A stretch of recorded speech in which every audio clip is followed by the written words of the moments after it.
All right, we are recording. All right, hello everyone.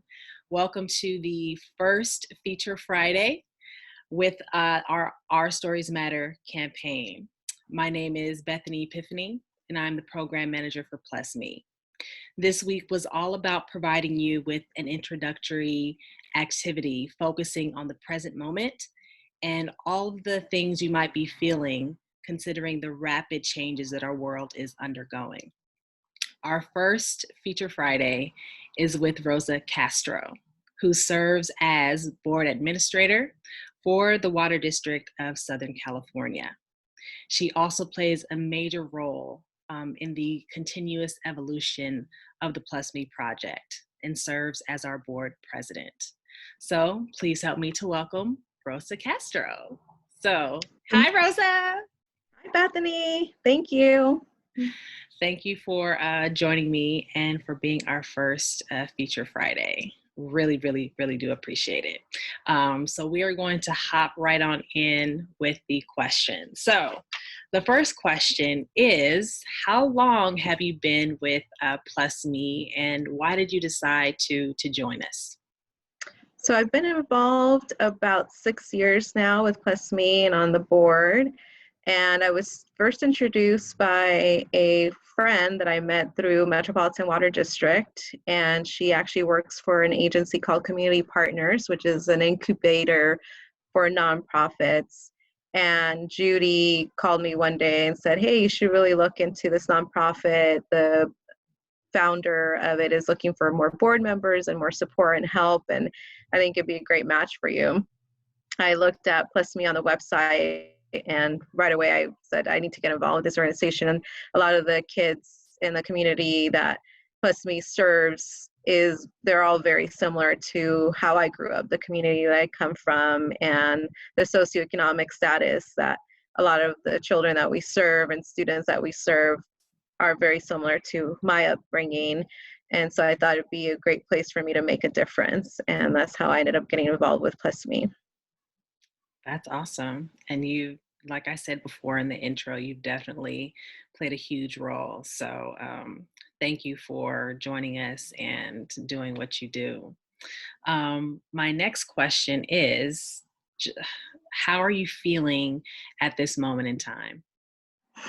So, you and I were talking a little bit when we were getting set up before you hit the record button. And I would say this week is the first week that I feel a little like I can decompress because of the work that I do at Metropolitan Water District. We've been around since 1928, and a lot of the work that I do as the board administrator is making sure that we maintain all with transparency to our constituents, to our stakeholders, and at the same time that we comply with different rules and regulations and the law as far as having that transparency for the public. And so transforming an old organization or a very seasoned organization and board into using technology that is available now and be able to still have those transparent meetings for the public and be able to share the information that we need to with our stakeholders.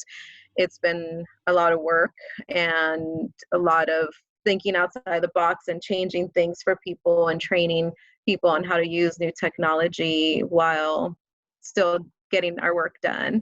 So it's been stressful. And then at the same time, we also had parallel paths with Plus Me, because Plus Me, since the inception, it was set up to be an organization where we go into the classrooms and we talk to these kids in person and students. And now we have workshops for the parents and we have community workshops. And we were getting into this groove of having these community events like Listen 2020, where we provided scholarships for children, but we had a couple hundred people there. And now, given this situation and dealing with a virus that spreads from person to person, and we need to maintain this physical distancing, we had to strategize as a board and a staff with our founder, Richard Reyes, and staff like yourself on how we were going to still bring in money and how can we continue to serve these students with this amazing program that everyone has developed, and at the same time keep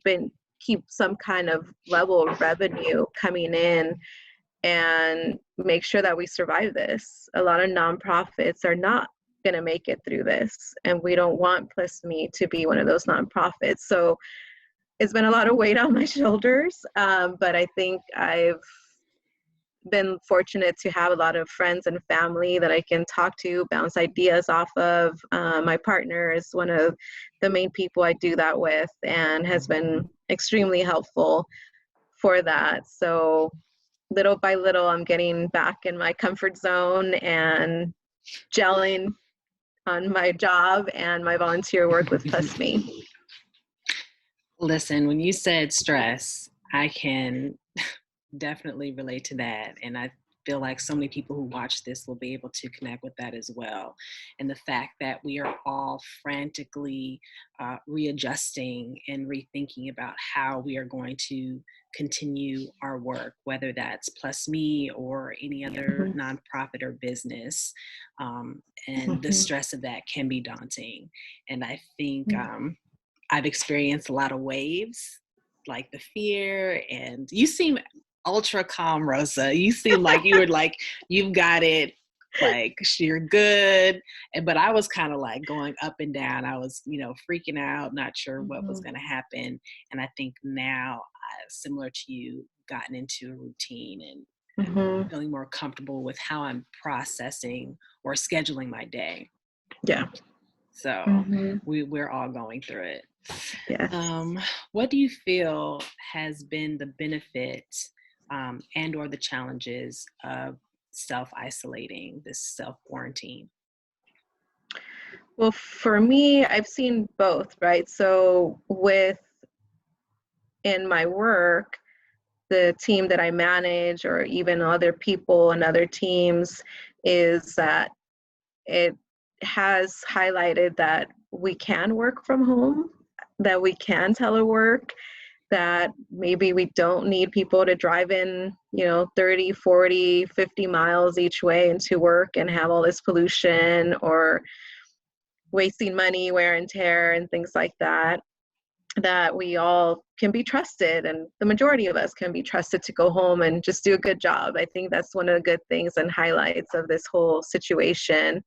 One of the things that I don't like is that some people, isolation is not for everybody, and some people don't have a good network of people that they can call upon for help.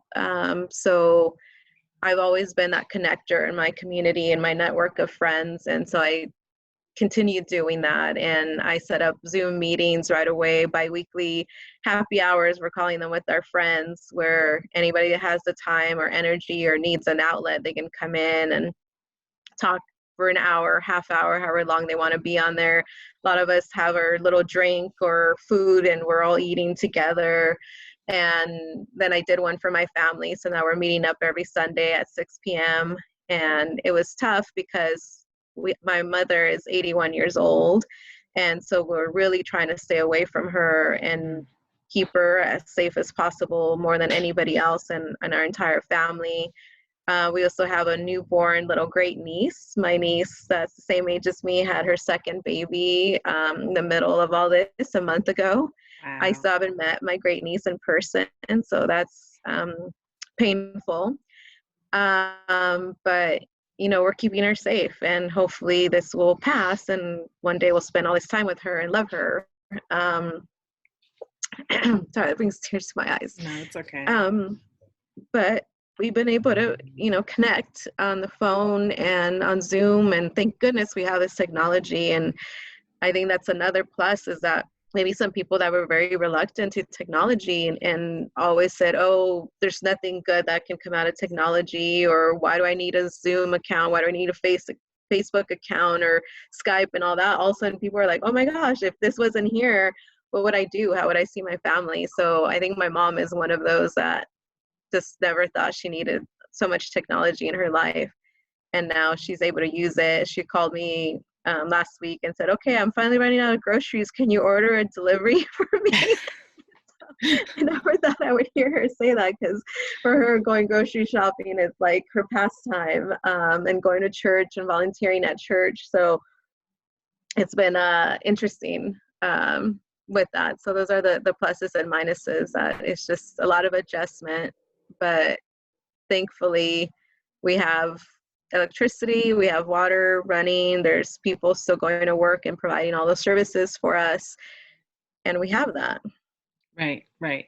And I agree with everything that you said. And the challenging part of the social distancing is the distance, right? So we cannot Mm-hmm. physically be with our family, with our friends, our loved ones, and that can be really, really hard.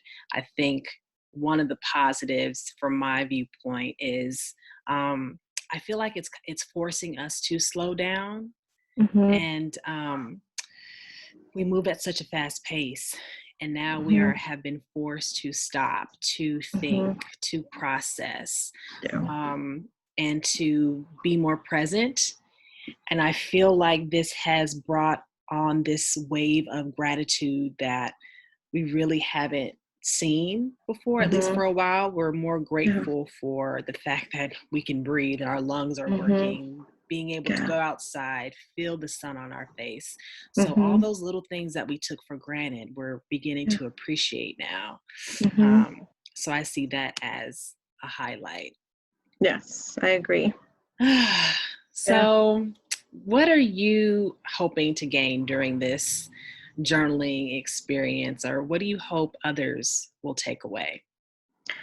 For me, I'm hoping to learn how to sit down and do something like this. I know I come across very calm. I internalize my anxiety a lot, so I actually get, more like that indigestion stuff going on. Some people bite their nails and it's obvious, or some people are frantic and it's obvious. With me, I keep it inside. And one of the ways that I I deal with my anxiety is I just can't sit still. Like, I'm always doing something. And so now that we've kind of organized both houses, they're both sparkling clean. We've donated a bunch of stuff. I'm like, okay, maybe I'll do a journaling with plus me. And so I'm hoping that I can actually do it. I'm one of those people that I start a book and 90% of the time I don't finish the book. Um, and I'm watching a TV show and I'm on my laptop or on my phone, um, reading articles, doing something else, doing research, thinking of ideas of a new company or something, or new volunteer work that I could do. So I'm hoping I can learn how to slow down for a little bit, like you were saying, and not multitask and connect with my feelings a little bit more. And maybe if I put them down on paper, it might help with my internalized anxiety that I have issues showing. And I don't think I intentionally do it. It's not like I'm like, oh, I have to be tough and pretend I don't have emotions. It's just I just don't slow down to let Hmm. the emotions come in until, in the middle of all this going on. And I started realizing, oh, I'm at home working and I'm not eating breakfast or lunch. And at 3 o'clock, I started getting a headache and I lost like 6 pounds in the first couple of weeks. And my friends on Zoom were like, you look thinner. And I'm like, okay, I need to start eating better. And, and then I had less upset stomachs because I wasn't just drinking coffee Yes. without eating. So, it's all those things. And it's not like you sit down and talk about this when you see your friends before all this happened and we could see each other in person. You don't sit down and talk about the issues, or how do you handle stress. You have to purposely look for that information and be able to handle it. So that's what I'm hoping to get out of this journaling experience. Yes, to sit down, slow down a little bit. And I think you touched on something when you were talking about, it's not like you're trying to be tough or anything. It's just kind of how your processing goes. And I Mm-hmm. think that process is the same for a lot of people. And I've noticed that when people have a lot to do, or when Mm-hmm. they're busy or in survival mode, like there's no time to process emotion. You're just thinking about moving on to the next thing. Yes, And so, exactly. similar to you, I'm hoping that this will allow both the students and the adults the processing time that we aren't given, or that we don't allow ourselves to have, and slow it down.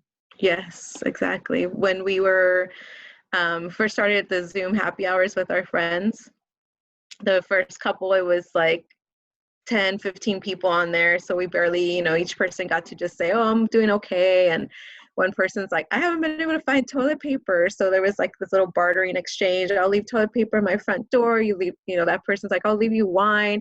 So it was kind of cute. And then over the weeks, it's been like less people can make it, and it's always like a mixture of people. Like we won't see someone for 2-3 weeks and then they come on. And what's been interesting is how I have some friends, like my friend Cece is an example, that we see each other about every 3-4 months, either at her house, my house, or another couple's house. But I never really got into in-depth conversation with her. Like we knew we like wine, we knew we like fine dining, and we knew we were fun to hang out with. But that's pretty much it, because it's always like these big groups and big dinner parties and outings, and over the week, sometimes it's just her and I for like a half hour until someone else joins. And I'm like, wow, I didn't know this about you. Oh, I didn't know that was your degree. And, and oh, wow, I didn't realize you grew up in this part of town. And so it's been kind of nice, where we just never had thought about doing a video call or even a phone call, just her and I. Right. And thinking about it, this is the first time that you and I have had like a one-on-one, because we're always in Yeah. plus me situation. So I Mm-hmm. think that the chance for just that one-on-one dialogue is nice. Mm-hmm. And as we're thinking about, our stories and whatnot, have you ever shared your story before? I have. So I do enjoy writing when I'm forced to do it. I guess I'm a pretty good writer, some people have said. And so there was I was doing a leadership program when I first joined Plus Me, called California Leadership, and it's focused on women throughout the state, and it's a year-long program. And they actually asked me to do a write-up for the newsletter about my involvement with Plus Me. So I shared my story. That was one of my first times sharing that much about myself and my connection with Plus Me. And then when we started doing the 100 Volunteers Plus Me, which we do on the Giving Tuesday, which is that Tuesday right after Thanksgiving, it's now known as Giving Tuesday. So we started doing the 100 volunteers on that day. And so last year, not 2019, but 2018 was my first year actually sharing a good 15-minute story about myself and some of my struggles of growing up with hip dysplasia. I was born with hip dysplasia, and it's a hip condition that your hip sockets are basically deformed. And so I've had 5 hip surgeries in my life, and a lot of people don't know about that. Yes, I've been able to learn how to walk properly without too much of a limp. So a lot of people don't know that. And then over time, I've had another surgery on my foot, and then I had a large fibroid tumor removed from my uterus in September. So now I've had 7 pretty big surgeries in my life. And I joke with my doctors now, I'm like, so is it like buy 10, get one free eventually with my surgeries? But it was interesting to kind of sit down and really think about the whole story and what parts of my story would be impactful to share with students, especially high school students. And they're, man, these kids, like, I hope I was that smart when I was in high school, because they have just been so smart and have thought of like amazing questions. And, to me, one of my biggest learning lessons of being born with hip dysplasia and enduring a lot of pain throughout my life has been, you have to talk to someone, some adult in your life, about what you're going through, because again, my nature is to internalize things. So a lot of times I had a lot of pain in my hips, and I wanted to do the sports and activities that all my friends were doing, So I thought if I told my mom or my coaches that I was having pain, that they wouldn't let me run track. And so I never said anything, and I kept taking Advil because that helped me. And eventually I got a really bad stomach ulcer, and ended up on a lot of other medications that then started eroding my bone. Mm-hmm. And because my bone was eroding, it made my hip issue worse. And so I ended up having to get a hip replacement when I was 26 years old on my right hip. Where if I had told someone in high school, they probably would have done a different type of surgery to preserve my natural bone. I probably wouldn't have been on that medication. I probably would have been on a different medication to help me and wouldn't have damaged my stomach and all these things like that. So it was interesting to kind of like, again, sit down for the first time in a long time and think about what was it. It wasn't just that I had the hip dysplasia. It was that I had it, and then all these other complications from it, and not sharing it with anybody, and not thinking that my parents could really help me when they probably could have. Right. And I think like your story is one of resilience and survival. And I think a lot of other people have those powerful stories. And what I've run into often is that when presenting our Plus Me storytellers journaling experience, people will say, you know, I don't have a story, or I haven't lived through anything. I haven't gone through anything. My life is boring. But when you actually stop to look at it, it's like, wow, I've Yeah. actually had a journey. I've had a real journey, Yeah. and it's worth sharing. So I'm Yeah. glad that you shared that, Rosa. That's Yeah. dope. I'm glad Yeah. that you It's did been that. pretty cool. And then the last about 6 years or so, I've also been involved with a support group for women with mostly women that have hip dysplasia, but we allow men in the group too. But it's an adult hip dysplasia support group on Facebook. And so um, about 7 or 8 years ago, we had an essay competition for diversity at Metropolitan Water District. And I also decided to write about my hip story. And I have a friend that used to call me the one hip wonder. That was the title of my story, the one hip wonder. And for some reason, like, I wrote it at the time, but I was like, oh, okay. They were like, you know, we're going to keep your stories confidential if they're involved like a medical issue or something like that. And, you know, so that way the whole workplace doesn't know about it. And I was like, okay, sure. I'm like, I don't mind if you guys share it, but I guess, you know, HR preferred not to. So we you know, no one shared it. And so I kind of just like moved on after that. And then it wasn't until I got involved with Plus Me and the 100 volunteers that I was like, yeah, kind of like you're saying, like, oh, I really did go through a lot. You know, to me, when I wrote the paper, it was just how I was different, because it was focused on diversity and how people don't think that I'm different because I have a handicap placard. But if they see me, they're just like, oh, why do you even have one? I've had people actually accuse me at different places. I try not to use it if I'm having a good day or a good month and it's not hurting.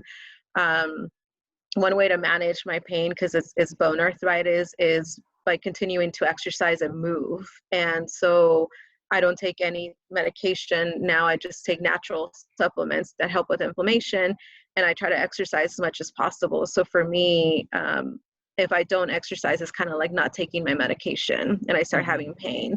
And so, and if it's raining, I have pain. So then sometimes I have to use the handicap placard to go places. And I've had people look at me, they're like, why are you using that? It's not even yours. And that's not right. And I just look at them and I'm like, you know, you don't know about me. Like, if you have an issue, you can call the authorities and I'll have the correct paperwork. In our hip dysplasia support group, and on Facebook, we have the saying, like, you know, you don't, when they tell you you don't look handicapped, why are you using that? That we should say, you don't look ignorant, and yet here we are. That is the So, perfect response. The perfect response.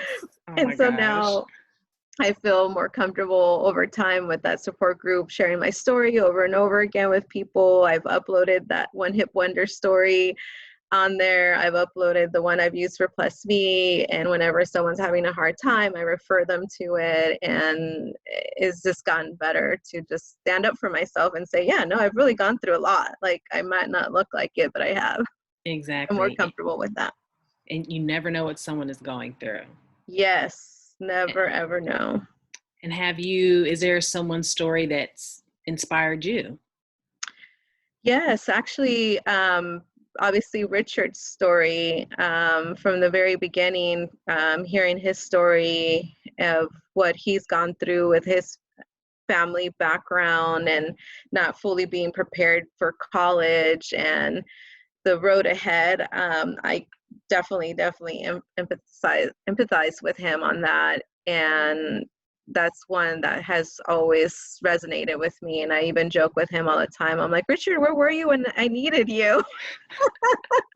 So I'm like 10 years older than him. I think 10 or 13. I don't know, something like that. 13, 14 years older than him. So I always joke with him. I'm like, where were you when I needed you in high school? Because I never I did my pre-SATs only, and those were so bad. And they said I should get tutoring. And I'm like, my parents are never going to be able to afford tutoring for SATs. And then every time you take them, it's an expense to take them. And I'm like, they're not going to be able to afford that. So I found out that Cal State Fullerton was giving people early acceptance if your GPA was high enough and your low income was low enough. So I just said, okay, let's go with that. I'm going to Mm-hmm. Cal State Fullerton. I'm done. Why keep looking for schools? So looking back, I really sold myself short. I never really looked into programs that could financially help me pay for tutoring for SATs or even ask. Again, I just like taking the pain medication. I never went to my parents and said, hey, can you guys help me with this? I just made so many assumptions on my own and like a little mini adult, and I'm just going to do this. And so to hear Richard that he kept pushing himself, went to community college and still applied to his dream school and eventually got into his dream school, it blew me away. I'm like, wow, I wish I would have thought of that, because Cal State Fullerton is a great school and I think I've done well for myself, but sometimes I wonder, like, what if I had tried to get into, Stanford or Mm-hmm. Harvard or, some of those schools, like who knows what would have happened, but you Right. know, it's past.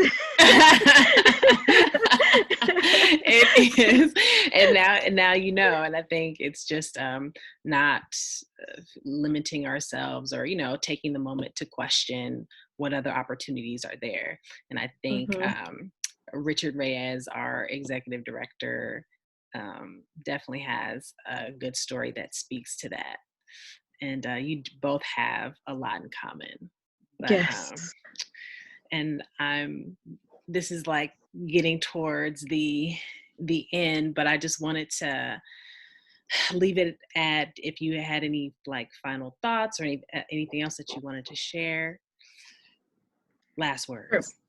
for me, this ties into why I'm involved with Plus Me and why the mission of Plus Me resonates with me so much, is that, just because I didn't have the opportunities that are available now, or because someone had a different upbringing than I had, it doesn't predetermine who you're going to be. It's not like a signed, sealed, delivered destiny of who you're going to be.